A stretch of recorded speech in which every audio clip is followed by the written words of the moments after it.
All right, welcome to part 5. So, after he moved out, we tried to navigate co parenting. This was not an easy task. Um, I had started college and was taking classes at HCC. I wanted to be a midwife. During the day, I had childcare, but in the evening, when I needed to study and do homework, I didn't have anyone to help me with the baby. When I had my son, my father was very disappointed that I had become a teen mom, and he made it very clear that no one was to help me. I chose to have a baby at 18, and it was up to me to figure things out. So asking family to watch my son for a couple of hours, a couple times a week, just wasn't an option. And so I found myself needing the help of the person I was desperately trying to move on from. But he too had an obligation to care for the child he helped me bring into this world, so it would only be logical that he would have his time with his child as well. And it began. I would bring the baby to his dad a couple times a week in the evening so they could spend time together for a few hours and I could study. Dropping him off was never a problem. I'd pull up, let him know I was there, and he'd come down and get him. Never any issue. Picking him up, however, was always a disaster. Every time I went to pick him up, he'd come down, open the passenger door, move the seat forward, and put the baby in his car seat in the back. He then put the seat back in the normal position, and he'd get in and close the door. The interrogations would begin. Who are you talking to? Who are you sleeping with? Who have you had around my son? If my phone rang while he was in the car, forget about it. He'd lose it.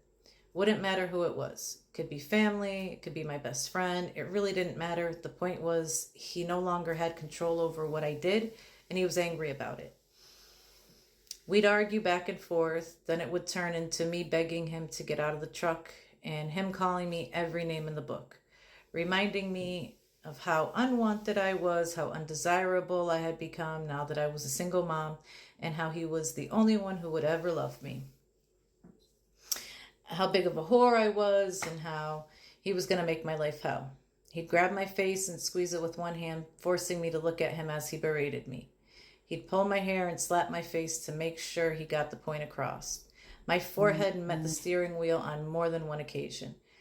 There once was a time I would fight back, but at this point, I just wanted it to stop. But I was stuck in between a rock and a hard place, with no other options. I was determined to make something of myself. I wanted a career. I wanted to finish school. I wanted to be someone my son could be proud of.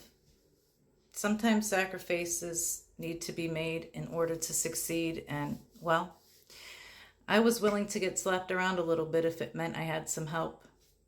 I don't recommend that. That was a very stupid choice that I made on my part, and I would never tell someone to do that. It wasn't the right choice. Until the last visit. On that day, like every other day, when I called up to let him know I was there, he came downstairs. And as usual, he put the baby in the back seat and he got in the truck. This time something was different. He was calmer than other days. I had started to silence my phone to avoid fights during pickups, but someone called and the screen lit up. I tried to cover it, but he saw it.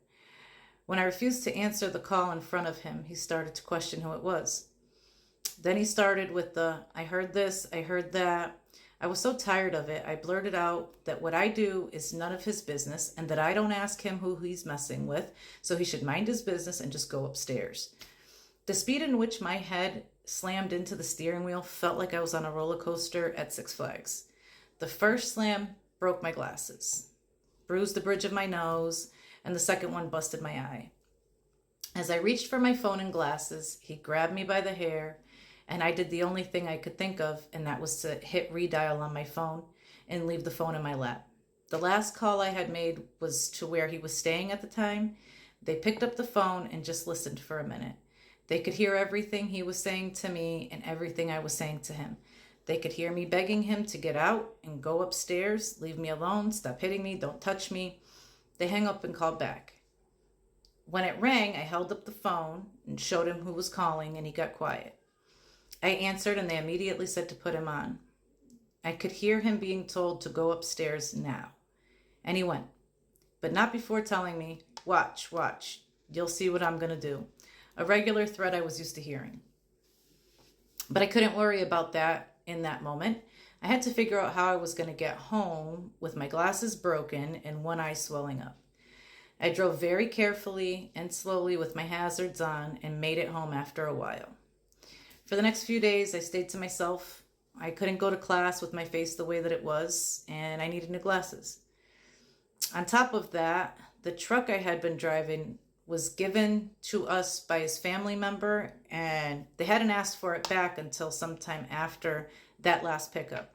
I suppose after hearing all of what was going on inside the truck that day, they realized that we weren't getting back together and they wanted it back. It had been registered and titled in my name because I was the one with the license. No matter, my father came through for us and found a vehicle for me so that I'd have transportation for myself and my child. Unfortunately, it took about a week before I could go back to class, and by then I had gotten so far behind in classwork that I couldn't catch up. We didn't have the ability to do class online back then, and not having anyone to help with the baby so I could study or do homework, I just gave up. After that, I began to spiral and make really bad choices. I didn't really experiment as much as kids do in high school because I didn't live a normal teenage life. And on top of it, I was so broken and my self-esteem was not existent that I started looking for validation and comfort in the wrong places. A lot of mistakes. I was 18 trying to navigate being a single mom with limited knowledge into what that even meant. But I was also a teen who hadn't really had a chance to be a teen. After all the things I had endured in my short life, the lack of support when it came to raising my child and constant whispers of judgment felt like a ton of bricks.